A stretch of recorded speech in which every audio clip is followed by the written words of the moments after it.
guys, welcome to the channel if you're new, or welcome back if you're not. My name is Emily. I do fashion, beauty and commentary videos, so if any of that interests you whatsoever, don't forget to subscribe and comment what you'd like to see me do. Apologies for being gone so long. I don't really have an excuse besides work has just been absolutely kicking my ass lately, but besides that, I did want to take a while to think through this video and figure out how to present it in a way that won't potentially trigger anyone else or even myself.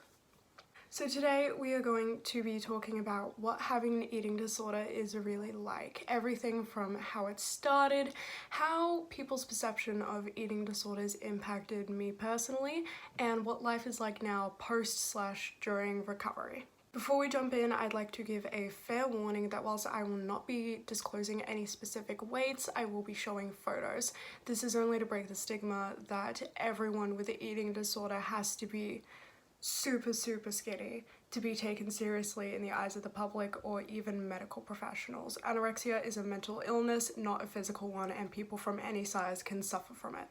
That's all I have to say. Please click off this video now if you think that it will impact your mental health in a negative way.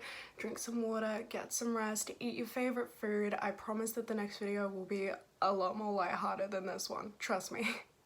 Let's jump into it.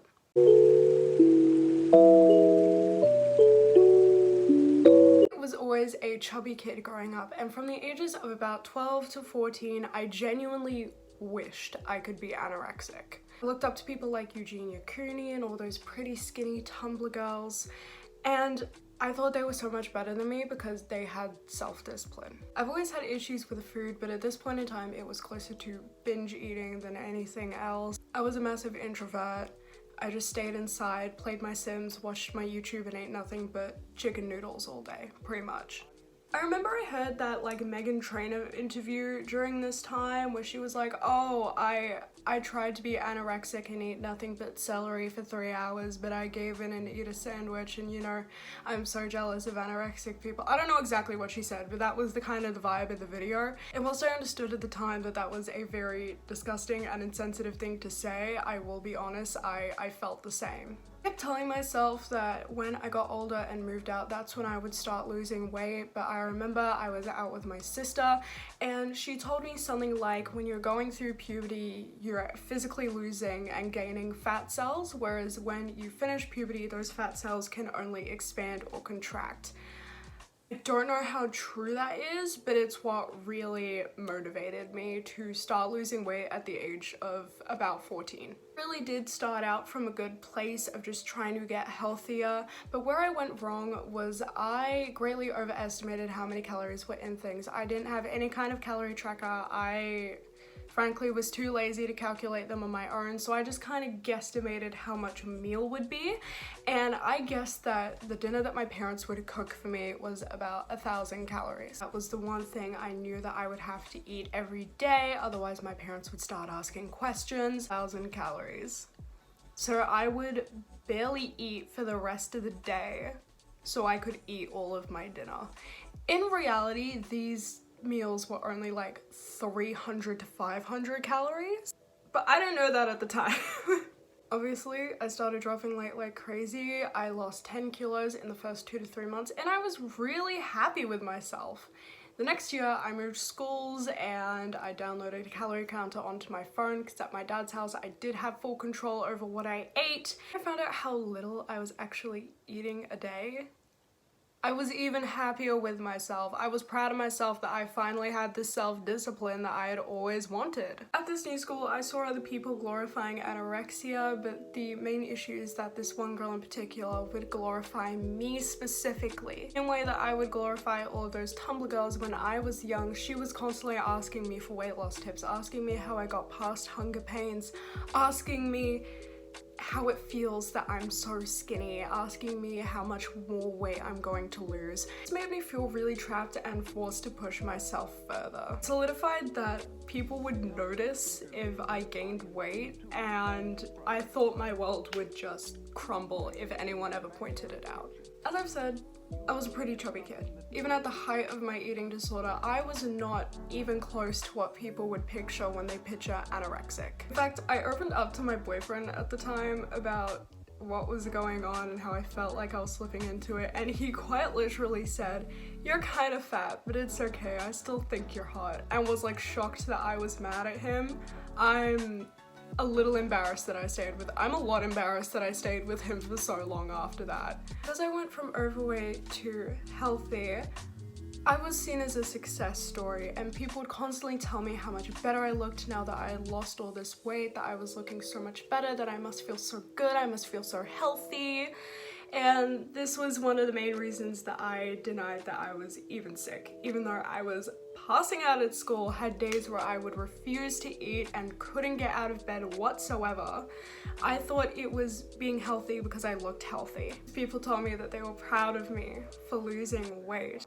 My dad once jokingly thanked me because the grocery bills were less. By the way, I love my dad, I love him to death. I'm not blaming him even in the slightest bit for how bad my eating disorder got, or even it starting in the first place, but it's just an example of how people saw this as a very positive thing.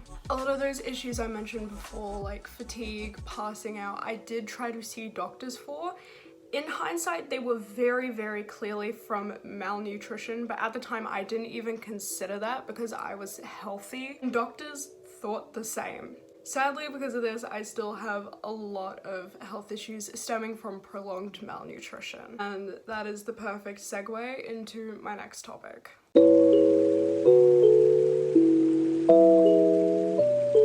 Let's talk about what recovering from anorexia is really like. You don't just start eating again, there's no intervention, and for me, there was no medical assistance. I still suffer from physical and some very significant mental issues to this day. Let me just get closer for this. If you feel yourself slipping into an eating disorder, listen very carefully to what I'm about to say. If you do this for long enough, your body will forget how to digest food. And the line in between being fine and being not fine is paper thin. When I say your body can't digest food properly, I don't mean that you just won't store fat and nutrients from what you eat. I mean that you will occasionally uncontrollably shit yourself. Words cannot express how much I wish I was kidding. I am so lucky that it only happened once to me because I jumped into recovery way too aggressively and way too quickly.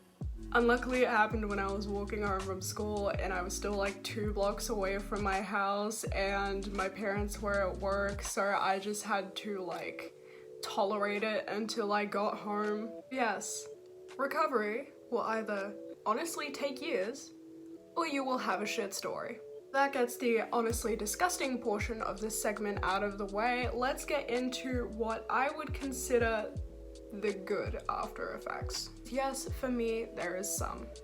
Firstly, I learned how to refuse food. I couldn't do that before. You put something in front of me, I will scoff down the entire thing until I'm sick because I didn't know how to say no to food. Secondly, and I don't know if this is due to my eating disorder directly or if it was just puberty or something else, but contrary to a lot of people's experiences with recovery from anorexia, my metabolism actually sped up. I genuinely can eat whatever the fuck I want within reason day to day, and my weight won't fluctuate nearly as much as it did before. On top of that, I learned how to enjoy healthy food. I now absolutely love blueberries and I would prefer it over a Mars bar any day. This is absolutely not to say that I think having an eating disorder is a good thing. I'm 99% sure that this stuff still would have happened if I hadn't developed an eating disorder. It just might have taken a bit longer, but I still think it was worth mentioning. Now for the bad part. As I mentioned, I still have quite a few health issues from this. Frequent anemia being the main one. It feels like no matter how much steak I eat or iron supplements I take, I will forever be having dizzy spells and running out of breath. But for me, the mental effects have been a lot worse. My boyfriend picked me up from work and he bought me a punnet of blueberries, and First thing I did was just blurt out the number of calories that punneted blueberries had, because my brain still subconsciously reduces everything I eat to pure numbers.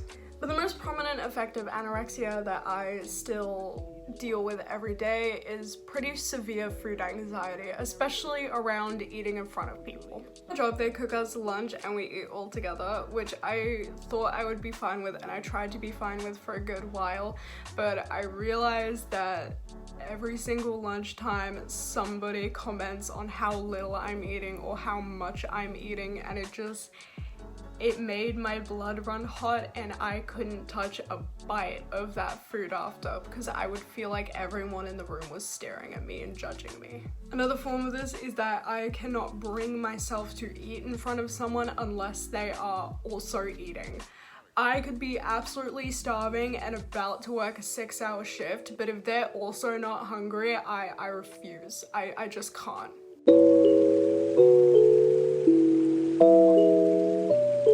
To sum up, I feel like my experiences with eating disorders and a lot of the nuances around it are not talked about nearly enough as they should be. I wanted to add to the conversation with my own story. It's also just a therapeutic thing to put all the stories I don't tell that often into one concise thing. And writing the script for this made me realize how bad my eating disorder actually was.